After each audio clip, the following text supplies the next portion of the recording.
अब हमने इनके लक्षण पूरे पढ़ लिए और इसका स्ट्रक्चर भी पूरा हमने सीख लिया।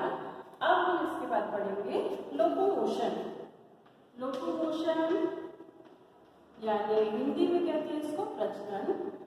लोकोमोशन एंड प्रोटिस्ट काफी पूछा जाने वाला ये प्रश्न है, क्योंकि इसमें ज्यादा वेरिएशन से अलग अलग टाइप से इनमें प्रचलन पाया जाता है। तो सबसे पहला जो टाइप है जिसमें प्रचलन प्रोटिस्ट में होता है वो सबसे पहला है कशाभिका द्वारा। पहला है कशाभिका द्वारा, जिसे हम इंग्लिश में कहते हैं फ्लैजिला, बाय फ्लैजिला। दूसरा है पक्ष्माभिका द्वारा। पक्ष्माभिका द्वारा, इसे इंग्लिश में कहते हैं सीलिया। फिर अगला जो इसका प्रचलन है वो है सीडोपॉड, ऊंट-पाद द्वारा। ऊंट-पाद को इंग्लिश में कहते हैं स्यूडोपॉड, झूठे पैर।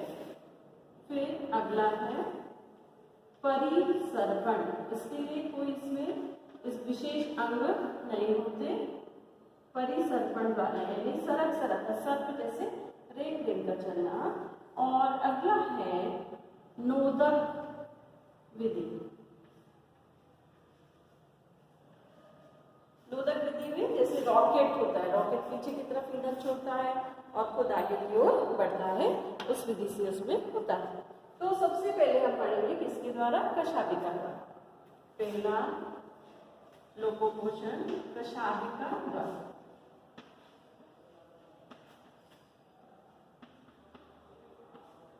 अब पहले तो अपन समझ लें कशाभिका।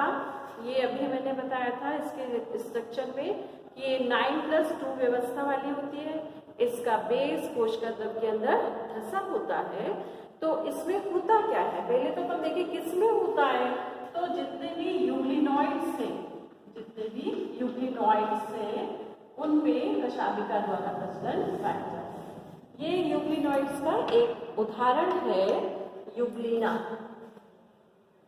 ये है यूग्लिना और इसमें पाई जाती है कशाभिका। इसमें होता क्या है, ये कशाभिका है, ये यूग्लिना, उसका स्ट्रक्चर ऐसा ही होता है। इसमें इसके बेस तक नीचे तक ये यहाँ तक धसी होती है। आपको बताया मैंने 9+2 व्यवस्था होती है। इसमें होता क्या है, यदि यूग्लिना को बढ़ना है कहाँ की ओर, इस ओर बढ़ना है, ऊपर की ओर बढ़ना है, यूग्लिना को ऊपर की ओर बढ़ना है, तो क्या होगा उसमें तरंगे ऊपर से नीचे की ओर उत्पन्न होती है। आप कैसे उत्पन्न होती है? सबसे पहले ये शीर्ष से आधार की ओर, तो इसमें सबसे पहले यहाँ पर एक तरंग उत्पन्न होगी। तो शीर्ष से धीरे धीरे तरंग कहाँ आएगी? नीचे। तो सबसे पहले फ्लैजिला की स्थिति जो है फर्स्ट पोजीशन ये रहेगी। उसके बाद जो सेकेंड पोजीशन है यूग्लिना की कैसे हो जाएगी देखते हैं अपन। इसकी थर्ड पोजीशन रहेगी ये, यानी ये फर्स्ट पोजीशन और ये कौन सी पोजीशन है? Third position. और इसके बाद जो यूग्लिना है वो ऊपर बढ़ जाएगा और फिर से धीरे धीरे अपनी स्थिति में आएगा। इसके बाद इसकी पोजीशन रहेगी ये। तो फर्स्ट पोजीशन कौन सी थी आपकी? ये फर्स्ट पोजीशन। फिर ये आ गई आपकी ये वाली सेकेंड पोजीशन, ये फर्स्ट पोजीशन। फ्लैजिला की कैसी पोजीशन थी फर्स्ट वाली? ये फर्स्ट पोजीशन, ठीक। फिर उसके बाद में ये वाली है आपकी ये सेकेंड पोजीशन और फिर ये वाली कौन सी है? Third position. आप कहाँ पहुंच गया यूग्लिना? यहाँ से ये फर्स्ट में, ये फर्स्ट, ये सेकेंड और ये थर्ड, ये अपने स्थान पर जहाँ इसको पहुँचना था वो वहाँ पर पहुँच गया। तो फर्स्ट पोजीशन में तरंगे कहाँ से शुरू हुई? शीर्ष से। शीर्ष से ये तरंगे धीरे धीरे कहाँ आती हैं? आधार की ओर आती हैं, और आधार की ओर आते आते जब ये आते हैं तरंगे तो पानी को पीछे की ओर धकेलती हैं। तरंगों का मीन्स आप समझते हैं, जैसे किसी पानी में अपन ने पत्थर फेंका तो ऐसी लहरें ऐसे उत्पन्न होती है ना, और उन लहरों से हमें लगता है कि पानी यहाँ से वहाँ जा रहा है ना। तो वैसे ही युगलिना में भी क्या होता है, जो तरंगे हैं वो उसके शीर्ष से कहाँ की ओर आती है? आधार की ओर, और उन तरंगों के कारण ये जो कशाबिका है ये फर्स्ट पोजीशन में इस तरह से, सेकंड में ये पानी को धक्का देते हुए पीछे आती है, और पानी को और धक्का देते हुए ये इस तरह से जाती है। तो जब ये बार बार ऐसे धक्का देती है तो पानी पीछे जाता है और युगलिना कहाँ चला जाता है? आगे की ओर पहुंच जाता है। तो कशाबिका द्वारा कैसे प्रचलन होता है? बोलने में हम कैसे बोलेंगे कि युग्लिनॉइड्स में ये पाया जाता है। कशाबिका के शीर्ष पर तरंगे उत्पन्न होती हैं और शीर्ष से तरंगे धीरे धीरे आधार की ओर आती हैं, जिससे कशाबिका पानी को पीछे की ओर धकेलती है और जो जीव है वो आगे की ओर बढ़ जाता है। ठीक, चलिए अगला देखते हैं अपन। दूसरा काफी पूछा जाने वाला प्रश्न है ये कि प्रोटिस्ट में प्रचलन कैसे होता है। तो पहले कशाबिका द्वारा और दूसरा है पक्षमाबिका द्वारा। पक्षमाबिका को इंग्लिश में कहते हैं सीलिया। इसके द्वारा पैरामीशियम में प्रचलन होता है। पैरामीशियम में प्रचलन होता है। पैरामीशियम कैसा होता है सबको मालूम होगा, आप 6-7 से पढ़ते आ रहे होंगे। ऐसे चप्पल के आकार का जीव होता है। अब इसमें ये सीलिया पाए जाते हैं। सीलिया कैसे होते हैं? सीलिया फ्लैगेलेट जैसे होते हैं। बेस उनका कोशिका के अंदर होता है, लेकिन ये संख्या में बहुत अधिक होते हैं। ये पूरी बॉडी में बाहर दिखाई देते हैं। ये सीलिया पूरी बॉडी में बाहर दिखाई देते हैं, पूरी बॉडी में, और ये पैरामीशियम को प्रचलन में सहायता करते हैं। तो कैसे करते हैं इसका? ये भी वही पानी को धक्का देते हैं, पानी को पीछे की ओर धक्का देते हैं और जीव क्या होता है? आगे बढ़ जाता है। तो इनमें जो प्रचलन है वो 2 प्रकार के क्रियाओं द्वारा होता है। एक बार पूरे सीलिया जो है वो क्या करते हैं? पानी को पीछे धकेलते हैं और फिर खुद सामने की ओर आते हैं। दोनों प्रक्रिया में कि एक बार जब वो पीछे जा रहे हैं फिर एक बार वो आगे आ रहे हैं, तो दोनों में डिफरेंस होता है। जब वो पीछे की ओर जाते हैं तो बहुत उनकी रचना बहुत कड़क हो जाती है, रॉड के समान कड़क हो जाती है, और वो पानी को ज़्यादा ताकत के द्वारा पीछे भेजते हैं। और बाद में जब वापस आते हैं अपनी पोजीशन पर तो वो बिल्कुल मुलायम हो जाते हैं और लहराते हुए ऐसे आगे की ओर आ जाते हैं। तो इसी कारण इसे कहा जाता है पहले, जिसमें कि ये बहुत कड़क हो जाते हैं, पानी को तेजी से पीछे धकेलते हैं, उस क्रिया को कहा जाता है प्रभावी आघात। क्या कहा जाता है? प्रभावी आघात। और वह क्रिया जिसमें ये पीछे से आगे की ओर आते हैं तो उसे कहा जाता है क्षति पूर्ति आघात। ठीक, अब इसके बाद अपन देखेंगे प्रभावी आघात क्या होता है और क्षतिपूर्ति आघात क्या होता है। इधर देखेंगे आप, ये है एक सतह जिस पर सीलिया है। केवल हम एक सीलिया की बात अभी कर रहे हैं। तो ये सीलिया की जो फर्स्ट पोजीशन है ये है, ये फर्स्ट पोजीशन, सॉरी ये फर्स्ट पोजीशन है इसकी। आप सेकेंड पोजीशन कैसी होगी इसकी? ये सेकेंड पोजीशन। फिर थर्ड पोजीशन जो है इसकी ये होगी। ये बहुत कड़क है अभी, और कड़क होकर ये पानी को कहाँ धक्का दे रहा है, पीछे की ओर। ये होगी इसकी फोर्थ पोजीशन। फिर ये होगी इसकी फिफ्थ पोजीशन। फिर ये होगी इसकी सिक्स्थ पोजीशन और ये होगी इसकी सेवेंथ पोजीशन। अब इसने क्या किया, फर्स्ट से ये सेकंड में आया, सेकंड से थर्ड में आया, थर्ड से फोर्थ, फोर्थ से फिफ्थ, फिफ्थ से सिक्स और सिक्स से सेवन। ऐसे ये इसने गति की। ये जो एरो बने हैं ये क्या बता रहे हैं, एक सीलिया, पूरी बॉडी में बहुत सारे सीलिया हैं तो प्रत्येक सीलिया ऐसी गति करता है। कौन सी गति है ये, प्रभावी आघात। इसमें सीलिया बहुत अधिक कठोर हो जाते हैं, रॉड के समान कड़क हो जाते हैं और पानी को, अब देखिए ये यहाँ से यहाँ जा रहा है तो जैसे जैसे ये पीछे की ओर जाएगा पानी भी कहाँ जा रहा है, पीछे की ओर। पानी पीछे जाएगा तो ये जिस जीव की सीलिया है वो जीव कहाँ जाएगा, आगे की ओर चला जाएगा। पानी पीछे और जीव आगे। ठीक है, समझ में आया आपको, प्रभावी आघात। इसको आप कैसे एक्सप्लेन करेंगे कि प्रभावी आघात में सीलिया बहुत कड़े हो जाते हैं, कठोर हो जाते हैं और पानी को पीछे, आगे से पीछे की ओर धक्का देकर वापस भेजते हैं। इसमें कई स्थितियां आती हैं और पानी पीछे जाता है, जीव आगे बढ़ जाता है। अगला है क्षतिपूर्ति आघात।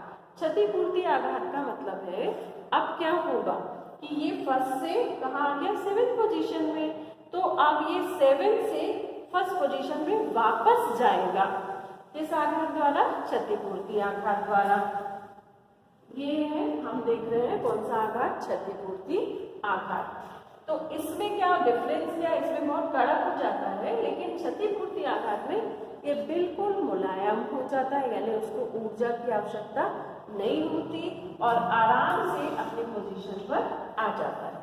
तो अब देखिए ये सेवेंथ पोजीशन थी इसकी, ये थी सेवेंथ पोजीशन, है ना। इससे ये अब धीरे धीरे कहाँ आएगा, अपनी पुरानी वाली पोजीशन में।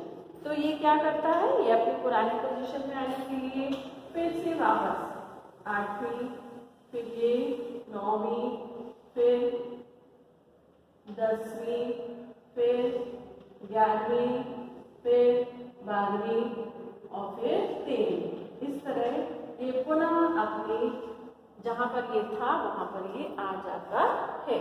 इस समय ये बिल्कुल मुलायम होता है और ये पानी के प्रति प्रतिरोध को कम कर देता। मुलायम होने के कारण अब ये पानी को धक्का नहीं देगा, पानी के प्रतिरोध को कम कर देगा और धीरे धीरे कहाँ होगा, अपनी जगह पर जाएगा। जीव अब जितना पानी पीछे आएगा जीव उतना क्या हो जाएगा, आगे बढ़ जाएगा। तो इसकी तुलना हम पतवार से कर सकते हैं। जैसे पतवार आपने देखा होगा, नाव में जब नाविक बैठते हैं तो वो पानी को कहाँ भेजते हैं, पीछे की ओर, और नाव कहाँ बढ़ती है, आगे की ओर। तो वैसे ही कोई भी जंतु, मान लीजिए ये पैरामीशियम है, तो पूरे सीलिया पहले यहाँ से कहाँ आएंगे, पीछे की ओर। पूरे सीलिया कहाँ आ जाएंगे, पीछे की ओर, पानी को धक्का देते हुए। तो ये कहाँ की ओर बढ़ेगा, आगे की ओर। जब ये आगे की ओर बढ़ जाएगा तो क्या होगा, फिर ये जो सीलिया है वापस जो पीछे आ चुकी है, ये धीरे धीरे धीरे धीरे कहाँ आ जाएंगे, अपनी फर्स्ट पोजीशन में। फिर से कौन सी स्थिति आएगी, ये वाली स्थिति आएगी और पैरामीशियम अपनी फर्स्ट पोजीशन से तब तक कहाँ बढ़ चुका होगा, सेकेंड पोजीशन में बढ़ चुका होगा। ठीक, चलिए अब तीसरा देखते हैं प्रचलन अपन।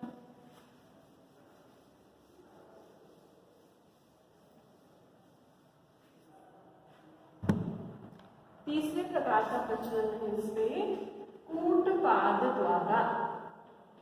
कूट, कूट यानी क्या होता है, झूठा, जो सच का नहीं है, झूठा पैर है। पाद यानी पैर।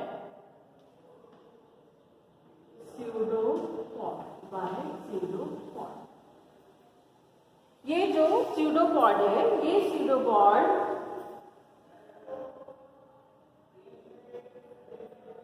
क्या होते हैं, कैसे बनते हैं, क्या होता है, ये अपने आप उत्पन्न होते हैं, अपने आप खत्म हो जाते हैं।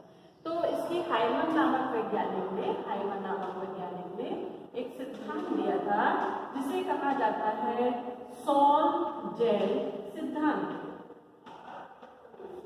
ये जो सॉल जेल सिद्धांत है, ये सॉल और जेल क्या है? देखो, सॉल यानी सॉल्यूशन, जेल यानी सॉल्यूशन तो है लेकिन वो थोड़ा भारी हैवी हो जाता है। तो उन्होंने बताया कि जो भी ये प्रोटिस्ट हैं जिनमें इस प्रकार का प्रचलन पाया जाता है, उनमें होता क्या है कि पहले तो जो इनका कोशिका द्रव्य है वो पतला रहता है मतलब सॉल रूप में। अब यदि इसको किसी दिशा में गति करना है इस जीव को, तो इसका उस दिशा में ये जो सॉल्यूशन वाला जीव द्रव्य है ये जेल में कन्वर्ट होगा, और जेल में कन्वर्ट होकर उसकी कोशिका झिल्ली और कोशिका भित्ति पर धक्का मारेगा। क्योंकि जेल बन गया, गाढ़ा हो गया, उसके भार के कारण झिल्ली जो है एक तरफ की ओर खिंच जाएगी। जब एक तरफ खिंच जाएगी तो उस हिस्से से ही जो बना उसे कहा जाएगा पैर। अब कुछ समय बाद थोड़ा वो आगे बढ़ गया, अभी मैं बताऊंगी आपको। और जब आगे बढ़ गया तो फिर क्या होगा, और आगे जाना है तो अगली बार अगली जो झिल्ली है उसमें ये जो जेल बना है, जेल कहाँ जाएगा? पीछे, और जो पीछे वाला सॉल है वो जेल में बदलकर आगे जाएगा। ये प्रक्रिया लगातार चलती जाएगी। देखिए कैसे, जैसे ये अमीबा में कूटपाद द्वारा प्रजनन होता है। इसमें क्या होगा, ये जो इसका जीव द्रव्य है यहाँ सॉल रूप में है और आजू बाजू में ये रहता है जेल के रूप में। इस रूप में रहता है जेल के रूप में। अब अमीबा को इस तरफ जाना है तो होगा क्या कि ये जो सॉल है ये किस में कन्वर्ट होगा? जेल में। सॉल किस में कन्वर्ट होगा? जेल में। और जेल जो है ये जाकर इसकी कोशिका भित्ति में धक्का मारेगा। कोशिका भित्ति में धक्का मारेगा तो कोशिका भित्ति का आकार क्या होगा? बदल जाएगा। यहाँ पर क्या भर गया? जेल। ये जेल क्या है? कोशिका द्रव्य जो गाढ़ा हो चुका है, भारी हो चुका है, उस कारण ये आगे की ओर बढ़ेगा। जब ये झिल्ली आगे की ओर बढ़ेगी तो अपने आप ही पीछे की जो झिल्ली है वो अपनी फर्स्ट पोजीशन से कहाँ जाएगी? इस सेकेंड पोजीशन में। ये आगे की ओर बढ़ जाएगी, फर्स्ट से यहाँ आगे, ये जीव थोड़ा सा आगे बढ़ गया। अब देखिए क्या होगा, ये जो जेल है यहाँ पर जाने के बाद इसको धक्का दिया उसने, जिससे कि नोक आकार की रचना बन गई, जिसमें कोई नोक नहीं थी, भोथरी नोक थी। और इसे ही, इस रचना को ही हम कहते हैं कूटपाद। अब देखिए इसको कूटपाद क्यों बोल रहे हैं? क्योंकि ये थोड़ी देर बाद नष्ट होने वाला है। ये जो जेल है अब ये तुरंत किसमें बदल जाएगा? सॉल में। किसमें बदल जाएगा? सॉल में। ये वापस सॉल में बदलेगा और सॉल में बदलकर पुनः यहाँ आ जाएगा। ये सॉल अब फिर से किसमें बदलने वाला है? जेल में। तो अब क्या होगा, इसी झिल्ली पर ये जेल जब आगे की ओर जाएगा तो इस झिल्ली को ये और धक्का मारेगा तो झिल्ली कहाँ बढ़ जाएगी? और आगे। उस समय कूटपाद अगला बन गया, यानी सेकेंड कूटपाद बन गया। और जब ये आगे बढ़ा तो ये भी यहाँ से कहाँ बढ़ जाएगा? आगे। तो धीरे धीरे सॉल जेल ऐसे लगातार ये प्रक्रिया चलती जाएगी और जीव इस दिशा में क्या होता जाएगा? बढ़ता जाएगा। चूंकि ये कूटपाद बनते हैं, बिगड़ते हैं, बनते हैं। अब देखिए ये वाला बना जब, तो ये वाला क्या हो गया? फिर ये और आगे बढ़ना चाहता है तो एक और बनेगा, पिछला वाला गायब। इसीलिए इसे कहा जाता है कूटपाद। तो sol and gel concept Hyman नामक वैज्ञानिक ने दिया था। उन्होंने बोला था कि जो कोशिका द्रव्य है वो केवल एक अवस्था में नहीं होता, कोशिका के अंदर दो अवस्थाओं में होता है, सॉल एंड जेल। सॉल पतला होता है, जेल गाढ़ा होता है।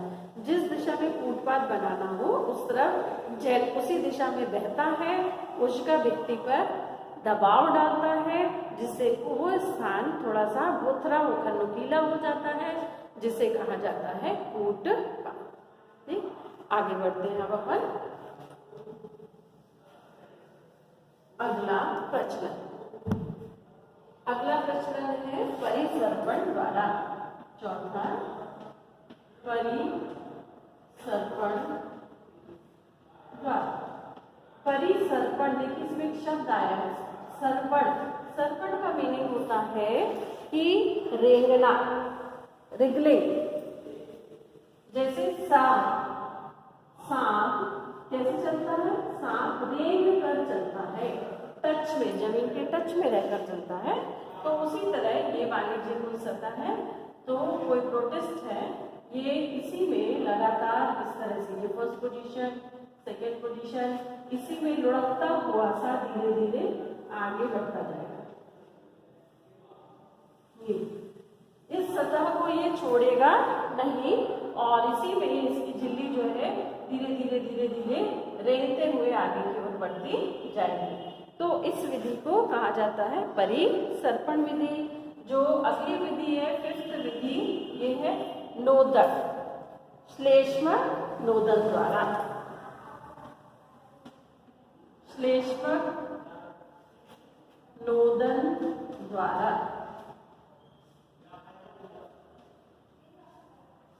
होता क्या है इसमें? आपने नोदक नाम सुना होगा। रॉकेट में जो ईंधन भरा जाता है उसको क्या बोलते हैं? नोदक बोलते हैं।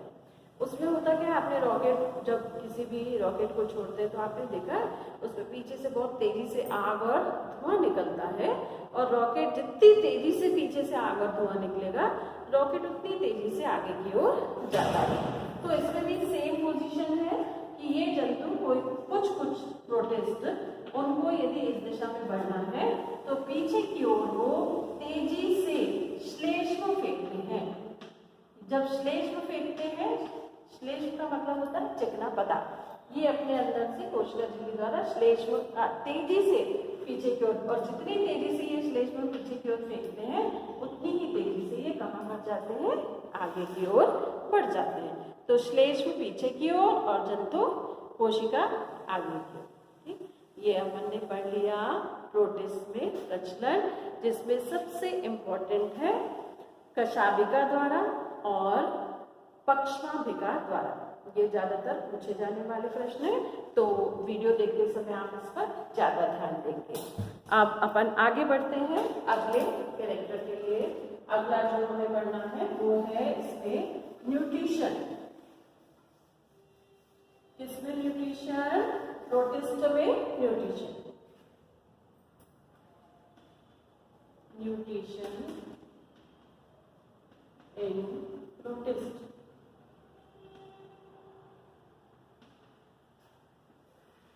यानी हमें क्या पढ़ना है? पोषण।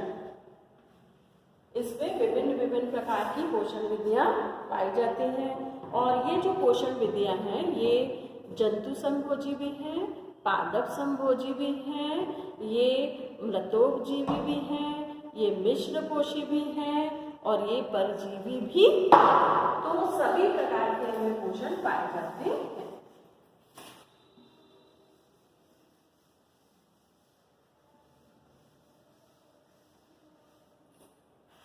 चलिए आगे बढ़ते हैं पर। तो पोषण, सबसे पहला इसमें जो पोषण पाया जाता है वो है पादप संभोजी। फिर दूसरा जंतु संभोजी।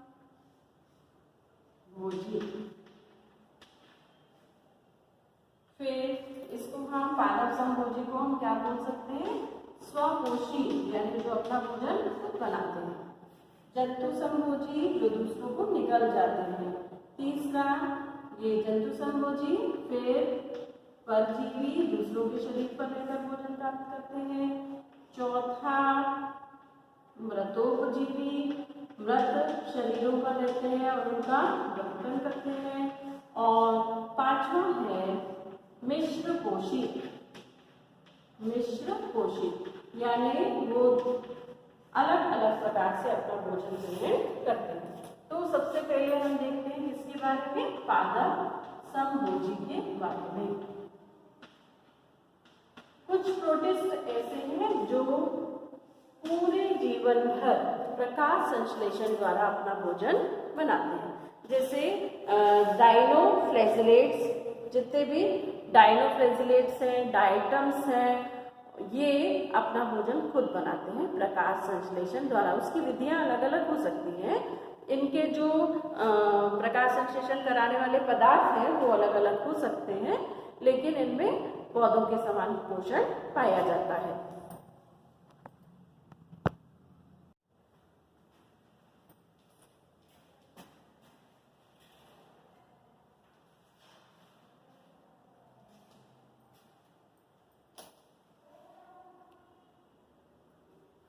पादप समभोजी।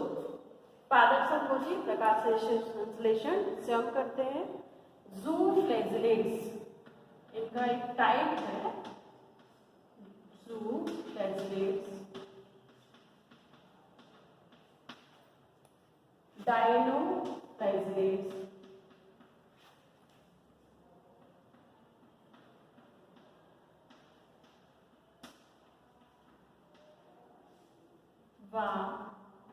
यूग्लिनॉइड, इनमें इस तरह का पोषण पाया जाता है।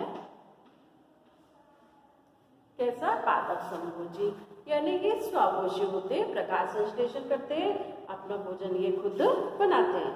इसके बाद में है जंतु समभोजी। जंतु समभोजी में जो अपना भोजन खुद नहीं बनाते, ये क्या करते हैं? ये दूसरी कोशिकाओं को, दूसरी जीवित या आजीवित कोशिकाओं को निगल जाते हैं। दूसरी जीवित अजीवित कोशिकाओं को निगल जाते हैं अंदर, जिसे हम कहा जाता है एंडोसाइटोसिस। फिर उत्सर्जन द्वारा एक्सोसाइटोसिस करके पदार्थों को निकाल देते हैं। उनमें आते हैं आपके प्रोटोजोन, जैसे अमीबा, पैरामीशियम।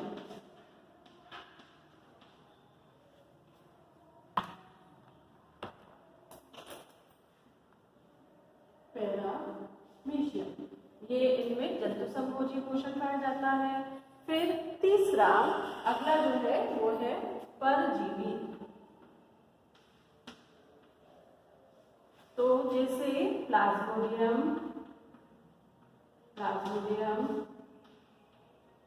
ये मलेरिया का परजीवी है, मच्छर में रहता है और मनुष्यों में आ जाता है। ट्रिपैनोसोमा, ये मक्खी के ऊपर पाया जाता है, ट्रिपैनोसोमा। ये जो परजीवी है ये रोग उत्पन्न करने वाले हैं और ये दूसरे जंतुओं के शरीर के अंदर या बाहर रहकर और उनसे अपना भोजन ग्रहण करते हैं। उसके बाद में अगला है मृतोपजीवी। मृतोपजीवी यानी जो मरे हुए सड़े गले जो जंतु हैं उनका अपघटन करते हैं और अपघटन करने के बाद उनसे अपना भोजन प्राप्त करते हैं, जैसे कि श्लेष्म फफूंद।